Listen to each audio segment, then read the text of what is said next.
আজ আমাকে কথা বলতেই হবে ইনশাআল্লাহ।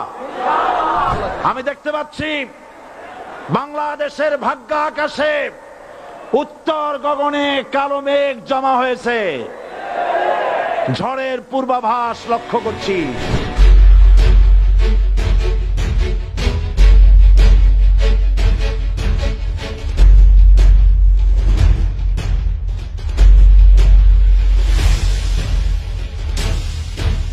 যদি মোকাবেলা করতে না পারেন সক্ষম ভাবে, এমন অন্ধকার গাঢ় কালো অমাবস্যার রাত আসতে পারে যার সুবে সাদেক হওয়া অসম্ভব।